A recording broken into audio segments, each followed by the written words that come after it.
Kembali bergabung di Sapa Indonesia Pagi, paruh kedua perbincangan kita untuk melihat bagaimana MK nantinya bisa memutuskan putusan yang dikatakan monumental, apakah berani atau tidak, apakah juga bisa diterima publik atau tidak. Sudah bergabung juga bersama kami pagi hari ini ada tim hukum dari Capres-Cawapres Ganjar Mahfud, Pak Magdir Ismail. Selamat pagi Pak Magdir. Selamat pagi. Baik. Selamat pagi semuanya. Ya. Tadi saya sebelum jeda menanyakan ke Prof. Bayu dulu nih. Prof. Bayu, kalau dikatakan monumental, ini pasti ekspektasi publik sangat tinggi dengan putusan MK terhadap sidang sengketa hasil Pilpres kali ini. Menurut Anda seberani apa MK bisa memutuskan apa yang menjadi putusan ideal yang bisa diterima semua pihak? Ya. Jadi pertama tadi saya katakan ini kita semua lagi merasakan sejuknya, ademnya proses perselisihan hasil pemilu kita karena diselesaikan melalui wadah konstitusional yaitu Mahkamah Konstitusi. Ya. Maka saya katakan tadi ini tentu rasa respek kita kepada semua pihak yang membawa ini ke Mahkamah Konstitusi. Nah saya tadi juga mengatakan bahwa kita melihat kesiapan dari para pemohon sangat siap. Termohon juga siap, pihak terkait siap dari apa yang disampaikan dalam persidangan kemarin tentunya, termasuk keterangan pers yang kemudian muncul ya. Maka yang paling menentukan sekarang sebenarnya adalah strategi dari masing-masing pihak, karena kan ada perselisihan. Tentu nanti mengharapkan yang terbaik dari putusan Mahkamah Konstitusi lah. Saya ingin mengatakan bahwa strategi yang ditempuh oleh paslon 01 maupun 03 ini kan memakai strategi bukan menggunakan perselisihan hasil ya penghitungan suara pemilu ini, tapi menggunakan kemudian dalil ya bahwa ada pelanggaran dalam proses pemilu yang kemudian berpengaruh kepada hasil pemilu secara keseluruhan. Nah, tentu ini dua hal yang kemudian sangat berbeda. Kalau perselisihan hasil kan memang tadi saya katakan MK tidak bisa lepas jadi mahkamah kalkulator kalau memang petitumnya adalah bicara kesalahan hasil penghitungan suara, kan akan dihitung kesalahannya berapa ribu atau berapa puluh ribu atau berapa juta bahkan. Tapi kalau bicara tidak menggunakan kemudian penghitungan, kesalahan penghitungan, menggunakan kemudian proses bahwa ada persoalan-persoalan dalam penyelenggaraan pemilu, saya pikir strateginya adalah kemudian mempertanyakan soal proses pemilu tadi dan itu sudah tergambarkan. Tinggal kemudian menurut saya bukan kemudian apakah MK akan kemudian mengabulkan, menolak atau tidak menerima permohonan ini, tapi baru bisa kemudian akan itu tergambarkan apakah yang kemarin didalilkan termasuk pokok permohonan, petitum yang kemudian tidak menggunakan sengketa hasil penghitungan suara, tapi kemudian prosesnya itu disertai dengan pembuktian. Ada 7 alat bukti yang itu kemudian akan diuji dalam persidangan yang mulai hari ini adalah jawaban termohon, kemudian nanti sampai kemudian 18 April begitu ya, 1 sampai 18 April itu akan memeriksa 7 alat bukti tadi. Nah, tergantung para pemohon sejauh mana meyakinkan hakim. Karena hakim mengambil keputusan dalam perselisihan hasil ini dengan keyakinan hakim dan 2 alat bukti. Saya pikir kesempatan semua pihak masih punya kesempatan, sehingga saya masih berpikiran kita masih terlalu jauh bicara MK akan kemudian membuat putusan monumental atau tidak. Tapi publik berharap tentu putusan yang diambil MK adalah berdasarkan pada keyakinan dan 2 alat bukti, bukan kemudian pada faktor-faktor di luar itu. Itu adalah bicara soal independensi dan kredibilitas hakim Mahkamah Konstitusi. Tapi Prof begini, saya tertarik dengan apa yang disampaikan oleh Pak Todung Mulya Lubis kemarin di Mahkamah Konstitusi, yang meminta Mahkamah Konstitusi untuk keluar dari praktik penyelesaian sengketa hasil Pilpres ini yang hanya memeriksa perolehan suara yang tadi kita juga sudah bahas. Karena menurut mereka atau menurut Pak Todung pada pasal 24C ayat 1 Undang-Undang Dasar 45 mengamanatkan MK untuk menyelesaikan PHPU dengan melihat semua pelanggaran dalam semua tahapan pemilu. Nah, jika itu tidak dilihat oleh MK, Pak Todung berasumsi MK akan melanggar undang-undang. Apakah demikian? Memang seharusnya? Ya, ada 3 varian sebenarnya permohonan dalam perselisihan hasil pemilu di Mahkamah Konstitusi ya. Satu varian yang memang mengajukan petitum terkait kesalahan penghitungan suara ya, hanya soal kesalahan penghitungan. Yang kedua, kesalahan penghitungan sekaligus berbicara ada pelanggaran proses.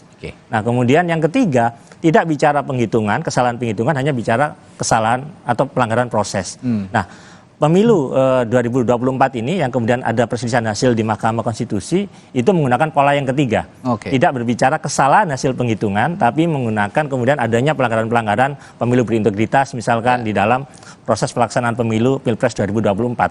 Sehingga kemudian tentu kalau menggunakan pakem ya, pakem yang awal hanya menghitung suara ya tentu tidak sesuai. Karena memang MK tidak akan memeriksa itu karena dalam pokok permohonan maupun petitum tidak bicara soal kesalahan hasil penghitungan. Nah, sekali lagi MK memberikan kesempatan dalam berbagai perselisihan hasil pemilu selama ini maupun pilkada maupun pilpres, semua pihak untuk menyajikan bukti. Semua boleh menyajikan pokok permohonan, petitum. Tapi sejauh mana kemudian didukung oleh alat bukti yang memadai. Nah, alat bukti yang memadai ini tentu tidak mudah. Kenapa? Kalau penghitungan suara kesalahan kan tentu data, masing-masing pihak memegang data. Data yang dipegang oleh saksi, data yang kemudian dipegang oleh penyelenggara itu saling diadu. Tapi kalau yang seperti ini kan melibatkan pihak lain. Akan ada saksi lain yang dipanggil untuk kemudian apakah betul yang didalilkan itu bahwa ada pelanggaran TSM selama proses pemilu ini. Saya ke Pak Magdir. Pak Magdir, di Harian Kompas hari ini ditulis bahwa publik menunggu putusan monumental dari MK begitu. Tadi kalau kata Prof. Bayu itu masih terlalu jauh sebenarnya untuk menanti putusan monumental itu. Tapi suasana internal di tim hukum Ganjar Mahfud, Pak Magdir, apakah sejauh mana Anda atau tim hukum dari Ganjar Mahfud mengamini atau meyakini bahwa MK akan mengeluarkan putusan monumental nantinya? Begini, salah satu, ya kalau kita mau jujur ya, kita lihat secara baik. MK pasca putusan 90 2023 itu kan hampir dilecehkan oleh begitu banyak orang. Ya. Bahkan buat saya ya, yang selama ini berpraktek cukup ya sering gitu ya di MK itu sejak tahun 2000 berapaan gitu ya. Dikatakan itu mahkamah keluarga itu kan gila. Ya. Nah, apalagi ya kalau kita mau lihat, makanya kami persoalkan betul proses urusan dengan Gibran ini. Ya. Salah satu di antaranya adalah pertimbangannya Bu Eni dan Pak Yusmit. Ya. Di dalam pertimbangan itu, mereka mengatakan bahwa ini pada tingkat provinsi. Nah, tetapi kan ini ditarik ke yang lebih luas, seolah-olah provinsi ini sama dengan kabupaten kota. Ya, akibatnya mereka kan dipihakkan ke sana. Padahal kalau kita mau lihat, saya yakin betul kawan di Mahkamah Konstitusi itu begitu banyak membaca teori-teori ya, bagaimana praktek-praktek di luar negeri ya, mengenai putusan yang terbelah seperti ini. Amerika, putusan terbelah ini kan mesti diarahkan kepada yang sempit, bukan diperlebar. Nah, kalau diarahkan kepada yang sempit, harusnya ya mereka itu konkorennya mereka itu berpihak kepada dissenting. Bahkan Yusril sendiri sesudah putusan itu dibacakan, dia mengatakan ini adalah penyelundupan hukum. Nah, jadi kalau MK mau kembali kepada jati diri mereka, mestinya bisa. Karena bagaimanapun juga begini. Dalam undang-undang MK, kewenangan MK itu bukan seperti perselisihan hasil. Ya. Mereka hanya disebut perselisihan hasil pemilihan umum. Kalau kita bicara tentang itu, artinya kan ini mulai dari proses, bukan seperti angka, seperti yang diisyaratkan oleh Undang-Undang Nomor 7. Ya, begitu juga kemudian ini diterjemahkan lagi oleh peraturan MK. Ini kan ada inkonsistensi. Ya, kalau saya melihat bahwa peraturan MK itu justru melanggar undang-undang MK. Nah, makanya justru karena itu saya kira Pak Mahfud kemarin cukup banyak memberikan contoh. Kami juga cukup banyak memberikan contoh. Kalau mereka mau mengembalikan posisi mereka sebagai guardian of the Constitution, ya mereka itu harus keluar dari zona nyaman itu. Ya, baik. Nah, begini sekali lagi, kita ini seperti kami katakan, seperti saya di awal tadi, bahwa ini kita lihat ke depan, bukan persoalan menang dan kalah hari ini. Ya, tetapi kalau ada gium, gunakan kekuasaan, gunakan uang sebanyak-banyaknya, ya demokrasi kita sama-sama saja dengan demokrasi post sale gitu ya. Demokrasi dijual. Nah, itu kan yang tidak kita mau. Sebab bagaimanapun juga ya, demokrasi ini kan direbut dengan darah dan air mata. Bukan cuma omong-omong gitu ya. Bukan dengan uang. Nah, saya kira itu yang mari kita coba lihat ke situ. Kita posisikan MK. Mari kita berikan harapan kepada MK.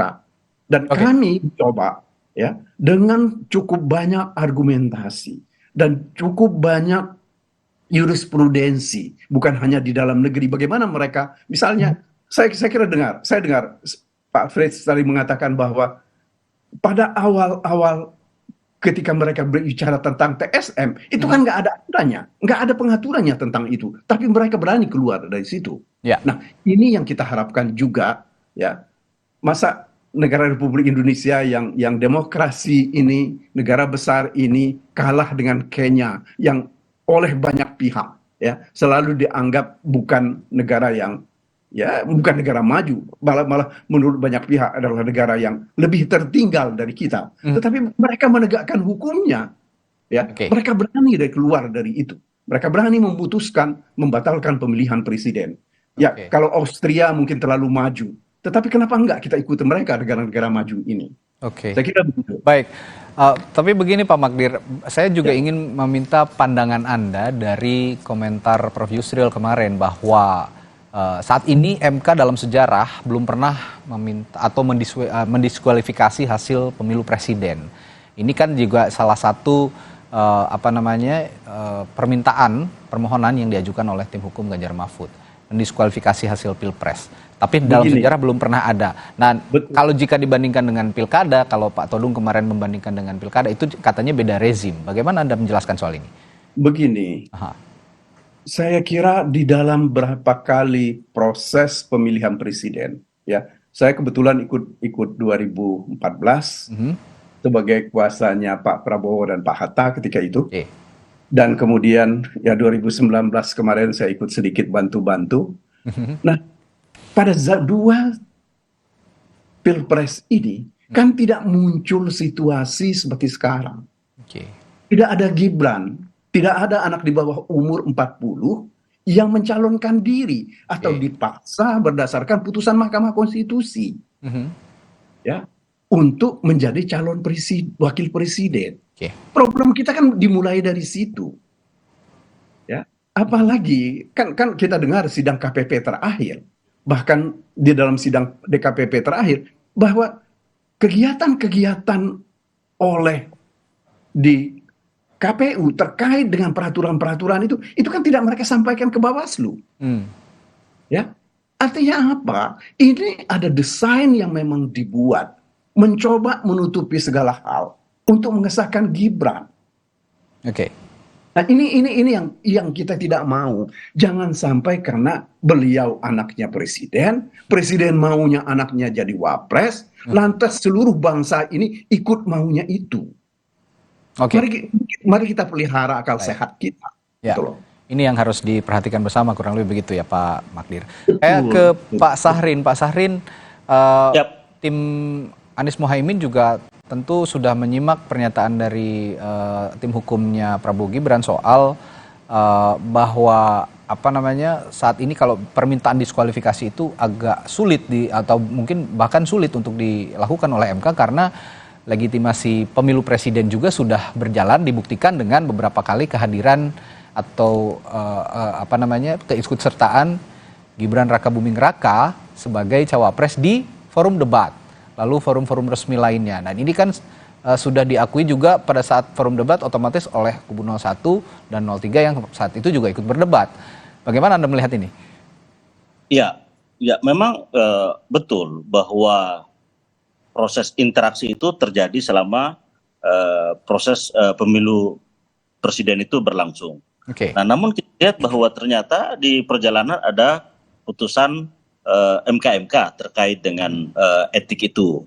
Dan selanjutnya juga ada DKPP yang ternyata memberi sanksi terhadap ketua KPU. Dan saya kira MK inilah muaranya untuk mengadukan semua hal itu. Nah, jadi dengan demikian maka ini tidak lantas menjadi hilang.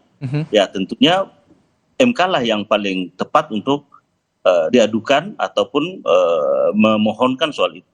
Nah, dengan demikian maka kami melihat bahwa proses-proses itu semua, muara yang nantinya akan menjadi keputusan majelis.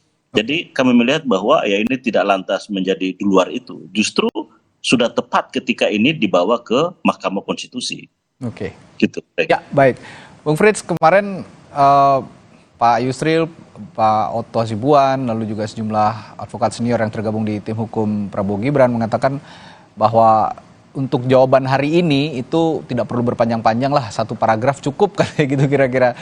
Apakah bisa di-spill gitu? Apa isi dari jawaban nanti kira-kira sedikit saja?